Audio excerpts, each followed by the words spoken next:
El siglo XIII, considerado por todos los investigadores como uno de los siglos más violentos de la historia. Claro, ahí está el siglo XX, pero si comparamos batallas, gestas, épica, aventuras, el siglo XIII se lleva la palma, sin duda alguna. Fijaos que tenemos en Asia a Gengis Khan, el dominio del imperio mongol. Gengis Khan, el esplendor de Gengis Khan. Tenemos, por ejemplo, que es el siglo de William Wallace. Tenemos que es el siglo de máximo esplendor para los templarios. Tenemos el siglo de las cruzadas, el siglo de los cátaros, el siglo en nuestro país, el siglo en España, el siglo de los reinos peninsulares, el siglo gran siglo de la Reconquista, con Jaime I. Jaime I el Conquistador, aquel rey que fue periodista, porque escribió su crónica, escribió sus propias memorias, escribió poesía. Aquel rey que soñó con la conquista de territorios y lo consiguió. El reino de Valencia, las Baleares, tantas y tantas emociones. Jaime I el Conquistador, una vida difícil, una vida austera, una vida rigurosa, una vida digna de ser contada en nuestros pasajes de la historia.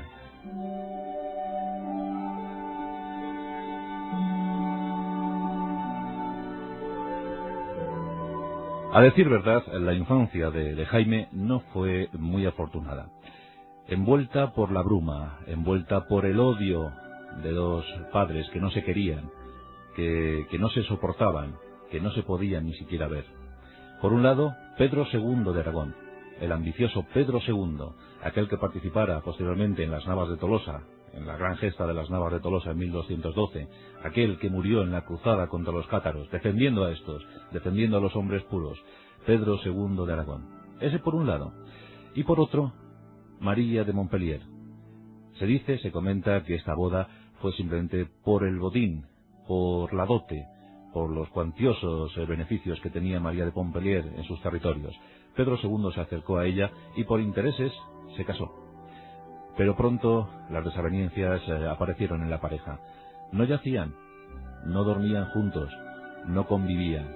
Y esto preocupaba seriamente a la nobleza. Porque claro, no llegaba el heredero, nunca podía llegar.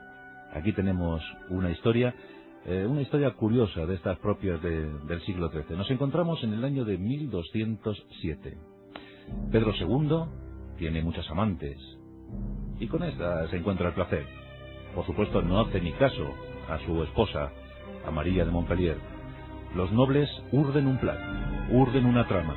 Debemos conseguir un heredero, debemos buscar la complicidad de la propia Iglesia, de toda la corte, de todo aquel que quiera estar interesado en que Aragón, el reino de Aragón, sea una realidad. Vamos a buscar una treta, vamos a preparar un ardid, y a fe que lo consiguieron.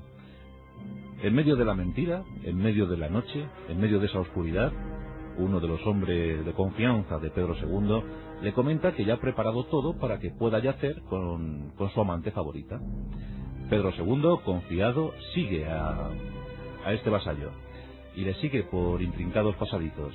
Sí, al fondo se encuentra una alcoba, una habitación preparada para que la mentira siga fructificando, para que siga complaciendo sus deseos gracias a diversas amantes. Pero esta era muy especial. Le habían preparado algo muy especial.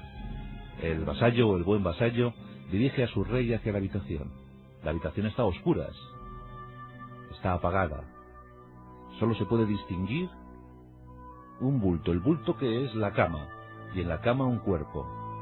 Pedro II se despoja de sus vestimentas, entra en la cama y disfruta durante toda la noche, sin parar, cuenta la crónica, sin parar durante toda la noche con aquel cuerpo, con aquella supuesta amante. No le fue mal, estuvieron disfrutando durante muchas horas. ¿Cuál fue la sorpresa para Pedro II de Aragón? Cuando al llegar el alba, cuando despuntaba el alba, una especie de procesión casi espectral irrumpe en la alcoba. Ahí entran los sacerdotes, los canónigos, los nobles, las doncellas. Ahí entra todo el mundo. Prácticamente 60 o 70 personas irrumpieron en un solo minuto.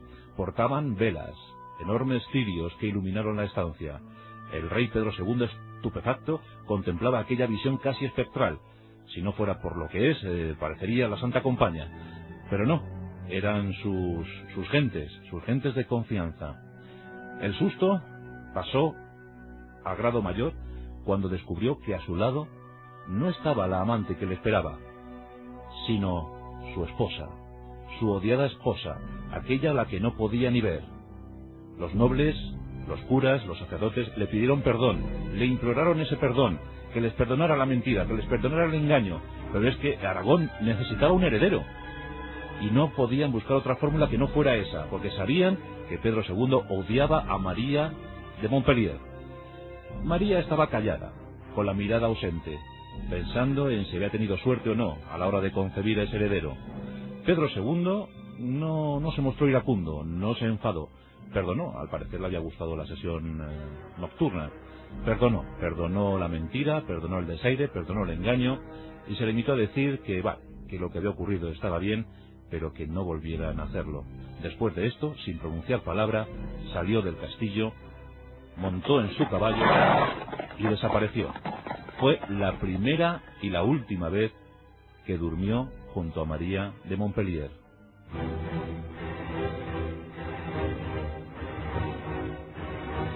Y la suerte acudió en auxilio del reino de Aragón. La suerte acudió. María de Montpellier quedó embarazada esa noche. Y además el embarazo parecía sano y feliz. Así que María empezó a pensar en el mejor nombre para su vástago, para el heredero al trono. Y aquí tenemos una práctica muy curiosa, un ritual al que recurrió la reina.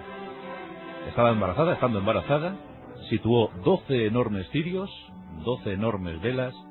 A cada una de esas velas le puso el nombre de un apóstol, uno de los apóstoles de Jesucristo. Eran 12 velas. La reina elevó a los cielos un rezo y prometió a esos cielos que la vela que más aguantara, el nombre que en esa vela fuera, ese nombre es el que llevaría su heredero, su hijo. Estuvo esperando pacientemente a que se apagaran las velas, una tras otra lo fue haciendo, y finalmente quedó encendida la que llevaba el nombre de Santiago. Santiago significa lo mismo que Jaime, y así llegó el nombre de Jaime, así fue bautizado, el que sería uno de los reyes más grandes de los reinos peninsulares cristianos. Había nacido Jaime, más tarde Jaime I el Conquistador, de esta curiosa manera. Pedro II no quiso saber nada sobre su mujer y sobre su hijo, no quiso saber nada, absolutamente desprendido de estos afectos.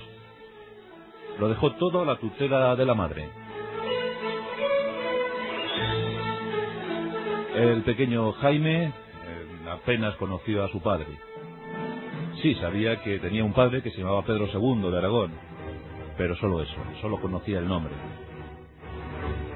Cuando murió María de Montpellier, el niño fue entregado casi en tutela, casi de forma ilícita, a Simón de Montfort, el gran noble francés, Simón de Montfort, aquel que encabezaría la cruzada contra los hombres puros, contra los cátaros. Jaime había nacido en 1208 y con tan solo 3 años, cuando apenas balbuceaba, cuando apenas podía caminar, le entregaron bajo la custodia de Simón de Montfort, un hombre poderoso que le daría una impronta, le daría carácter al joven infante. Nos encontramos en el año de 1212. Los reyes de Castilla, Navarra y Aragón encaminan sus pasos, dirigen sus ejércitos en lo que se considera una cruzada. Se va a celebrar la magna batalla de las Navas de Tolosa. Más de 60.000 cruzados de los reinos peninsulares, de Alemania, de Italia, de Lombardía, dirigen sus espadas contra el poder musulmán. En Despeñaperros les esperan más de 100.000 hombres. La batalla es cruel, la batalla es tremenda, pero es determinante para eso que se llamó la Reconquista. Allí participa Pedro II de Aragón. Y un año más tarde le vemos operando en la zona de Languedoc. Le vemos defendiendo los intereses de los cátaros, luchando contra los cruzados franceses. Francia buscaba la unidad también, y un obstáculo muy serio eran los cátaros, aquellos custodios, aquellos hombres que custodiaban los secretos más profundos. Simón de Montfort se encuentra con su ejército en Languedoc. Pedro II se enfrenta a él con una mermada tropa, se enfrentan en la batalla de Muret, y allí muere Pedro II. Paradójicamente, el tutor de su hijo Jaime ha sido el que ha matado al padre. En 1213 la tragedia se ceba sobre los cátaros. Prácticamente son extinguidos, son fulminados, son muertos. Quemados, masacrados, pasados por las armas, los cátaros desaparecen. ¿Qué ocurrirá ahora con Jaime? Los nobles de Aragón enseguida exigen a Simón de Montfort que devuelva al heredero, que devuelva al primogénito de Pedro II. Y este a regañadientes lo cede. A partir de ahora, desde 1214, los tutores, los mentores, los instructores de Jaime I serán los templarios. Los caballeros templarios, en pleno esplendor. Faltaba todavía un siglo para su particular masacre, pero todavía faltaba un siglo. En 1214 los templarios eran muy respetados. Los monjes de la espada, los monjes guerreros. En la fortaleza de Monzón, en Huesca, es internado el pequeño Jaime. Y allí recibe una instrucción muy austera. Los templarios quieren que el niño sea fuerte, que tenga poderosas convicciones religiosas. Los templarios hacen muy buen trabajo con Jaime. Fijaos que estamos hablando de un pequeñín de apenas 6 años, pero ya empieza a dar muestras de su ardor combativo y guerrero. Su regencia, la regencia es asumida por su tío Sancho, y en esos tiempos, en esos años felices de la infancia, junto a los templarios, el pequeño Jaime sabe combatir, aprende a luchar con la espada, empieza a ceñirse sus primeras armaduras. Empieza a tomar conocimiento sobre la situación real de Aragón. Quiere saber cómo está su futuro reino, el trono que próximamente ocupará. Este acto se realiza en 1218, cuando tiene apenas 10 años. Pero el niño ya es un fantástico guerrero, es un jovencito con mucho empuje, con mucho entusiasmo. Quiere combatir y quiere estar al lado de la causa de la cruz. En 1220, sus nobles estaban siempre muy disolutos, siempre dispuestos a la bravuconada, siempre dispuestos a la guerra. En 1220, cuando él tiene tan solo 12 años, toma partido por uno de esos nobles y se dirige al frente de esas tropas para luchar contra el señor de Moncada. En ese mismo año de 1220, se casa con Leonor de Castilla, con tan solo 12 años. Pero bueno, Leonor es bella, y aunque no se llevan bien, porque luego se separarán más tarde, 9 años más tarde, pero bueno, esa década por lo menos la pasa feliz. Quiere demostrar todo su empuje a su esposa, a su adolescente esposa. Quiere demostrarla que es un enorme guerrero. Pero claro, estos nobles que estaban enfrentados entre sí, se dan cuenta que tienen a un rey joven, pero muy decidido a dominar. Y eso siempre preocupó mucho a la nobleza. Los nobles dejan a un lado sus disputas particulares y se unen para apresar al rey y a su esposa. Lo hacen en 1220 y los recluyen en Zaragoza, en la ciudad de Zaragoza. De esa ciudad no se sabe muy bien si Jaime I escapa o le dejan escapar. Lo cierto es que junto a su joven esposa se va de Zaragoza. Se va pensando que su entusiasmo a lo mejor ha provocado que casi sus intereses y los de su familia se vayan al traste. Desde ese año, de 1220, desde la edad temprana de 12 años, Jaime I intuye que es mejor ir al frente de la nobleza que ir contra ella. ¿Y esto dónde lo reconsidera? Pues una vez más en sus territorios queridos, los territorios dominados por los templarios. Los templarios le vuelven a acoger, le vuelven a tutelar, le vuelven a instruir, reordenan su mente. Le dicen: Jaime, esto tienes que moverlo de otra manera, tienes que hacerlo de otra manera. Con más decisión que nunca, Jaime I vuelve a ocupar el trono y vuelve a dirigir su querido reino de Aragón.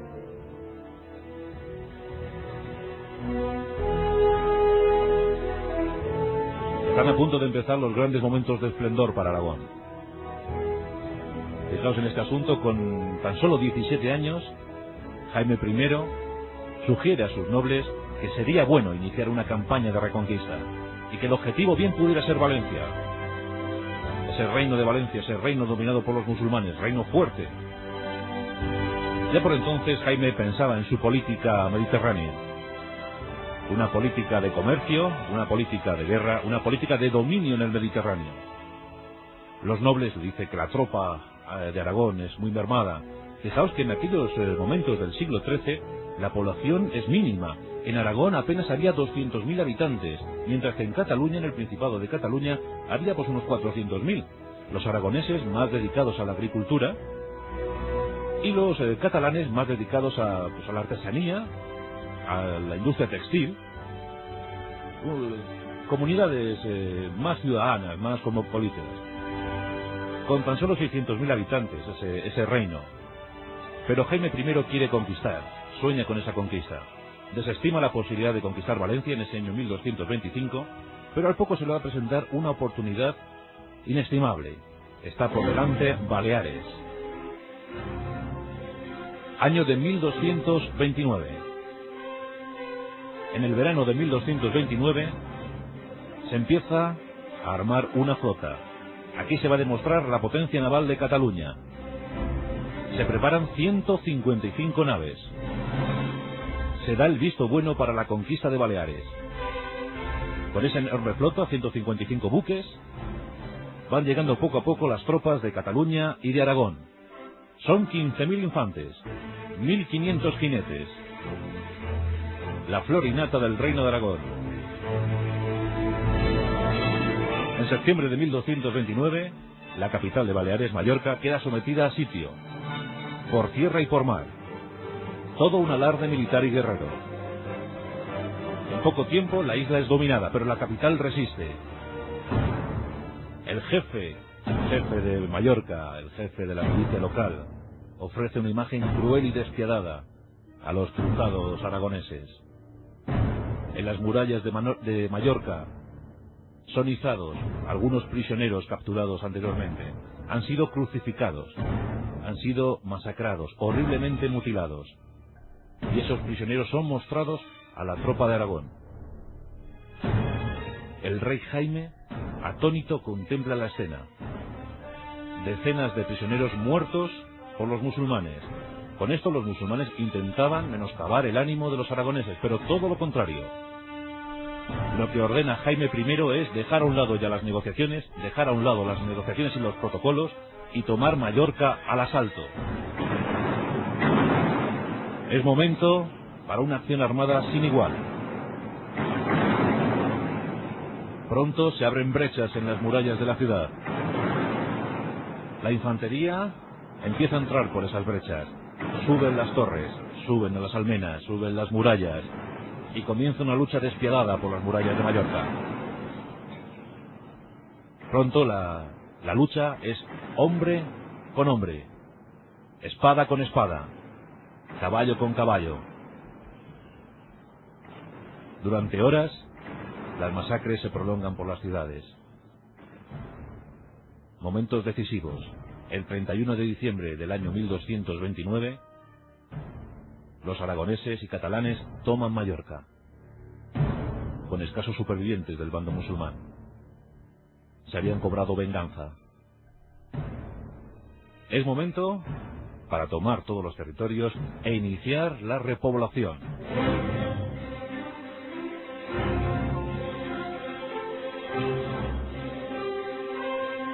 Y esta repoblación se va a hacer principalmente con población catalana. Son los catalanes los encargados de repoblar Baleares. En 1231, Menorca también se rendiría como vasalla. Aquí no habría lucha. En 1235 se conquistaría Ibiza. Por tanto, entre 1229 y 1235 se puede considerar que se prolongó, que duró la campaña de Baleares. Antes de la caída de Ibiza, Jaime I, ya muy animado por todo lo que estaba ocurriendo, había iniciado la campaña para la reconquista del Reino de Valencia. Esto ocurría en 1232, pero no iba a ser tan fácil como en Baleares. La guerra se prolongaría 13 años. 13 cruentos años. Las acciones se iniciaron en la comarca de Burriana. Una ciudad inmortal como es Morella cayó en pocas jornadas. Así, las tropas aragonesas y catalanas fueron avanzando por el Reino de Valencia.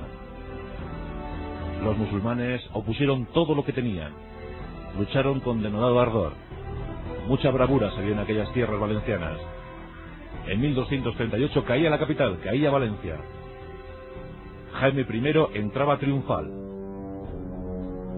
En este caso, en esta ocasión, los encargados de repoblar el reino de Valencia serían más aragoneses que catalanes. Esa misión fue encomendada a los agricultores aragoneses.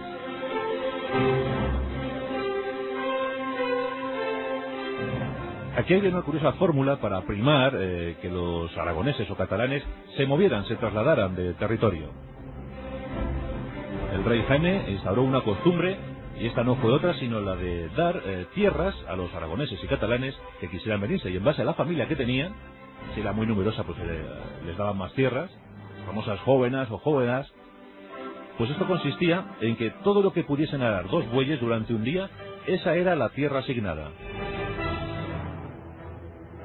Por tanto, si la jovada, bueno, pues si era una familia de 3, 4, 5 personas, decía, bueno, pues usted tiene asignadas 5 jovadas, 6 jovadas, es decir, lo que sus bueyes puedan arar durante 5 o 6 jornadas. Esa será su tierra. Por tanto, imaginad, si venía una familia numerosa con 10, 12 miembros, podían tener inmensos territorios, una enorme huerta para ellos. Lo de las jovadas fue algo muy, muy curioso. Ya os digo que su boda con Leonor de Castilla fue una boda que apenas duró 9 años, porque se había fijado en una jovencita que llegaba desde tierras del este de Europa. Se llamaba Violante.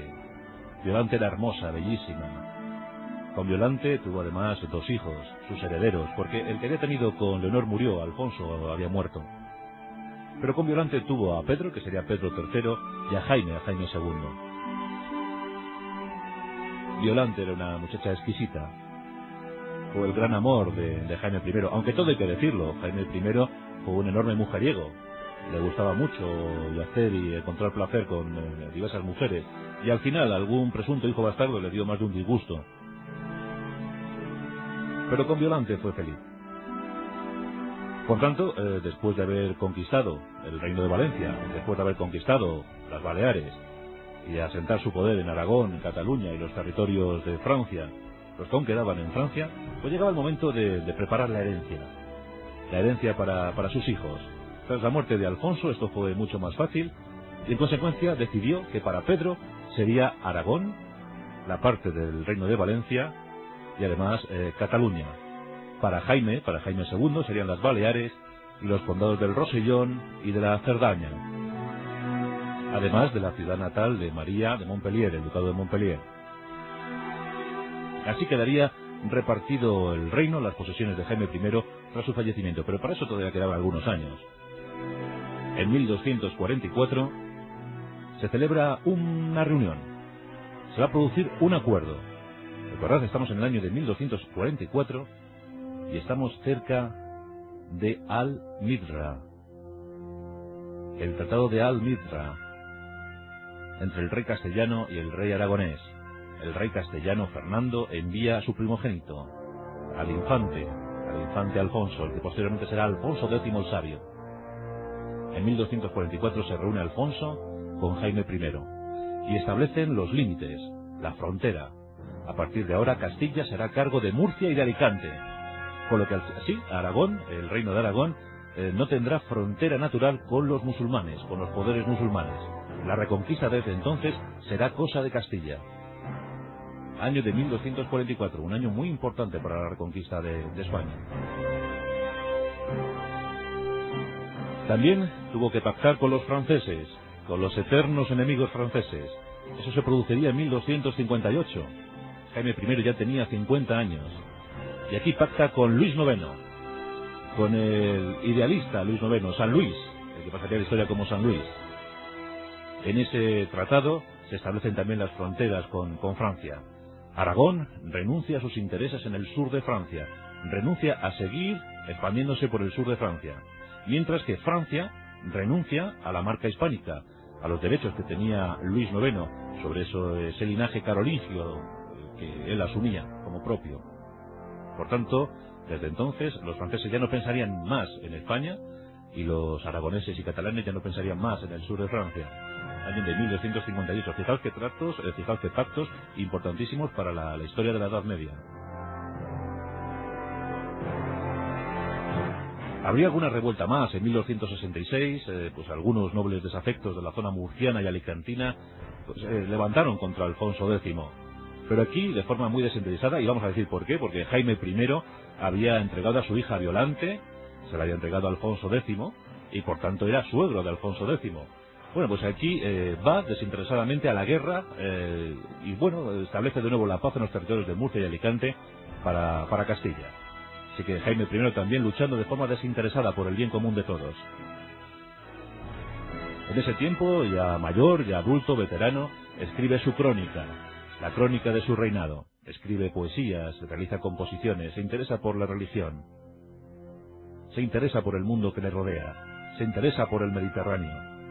Sueña con tener una potente flota naval que navegue por las aguas del Mare Nostrum. Empieza a fijarse en Sicilia, en Cerdeña, en Córcega. Eso llegará más tarde con su hijo Pedro III. Los límites de Aragón, de la corona de Aragón, que se iban a seguir agrandando durante mucho tiempo. Hasta Atenas llegaron los almogárabes. De esos hablaremos próximamente. El rey enferma. El rey empieza a pensar que lo mejor para él es que le coronen en la propia Roma, pero el Papa le niega ese derecho, porque su padre no había atendido a los tributos de los censos. Empieza a pensar Jaime I en internarse en la orden cisterciense, pero la muerte se lo impide. En 1276, con 68 años, muere el gran rey Jaime I, y muere en Valencia. Es enterrado en Poblet.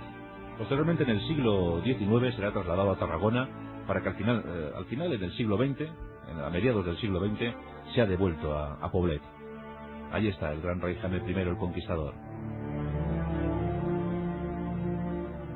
Un tiempo donde el reino de Aragón fue potente, muy potente, con 4 entidades políticas bien diferenciadas: el Principado de Cataluña, el reino de las Islas Baleares, el reino de Mallorca, el reino de Valencia, que no unió a la corona de Aragón, les dejó cierta autonomía para que pudieran vivir mejor sus gentes, para que se sintieran más cómodas.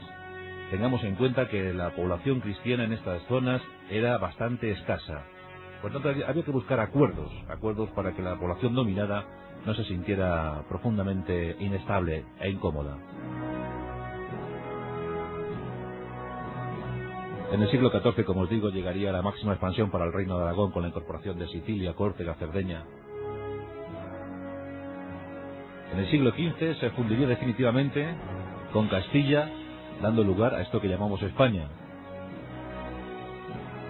En ese siglo XVI es cuando se empieza a acuñar el término, realmente se empieza a acuñar el término del Reino de Aragón. Y en el siglo XVIII todas esas libertades pues pasan a otra nueva situación, ya bajo el mandato de los Borbones, a principios del siglo XVIII.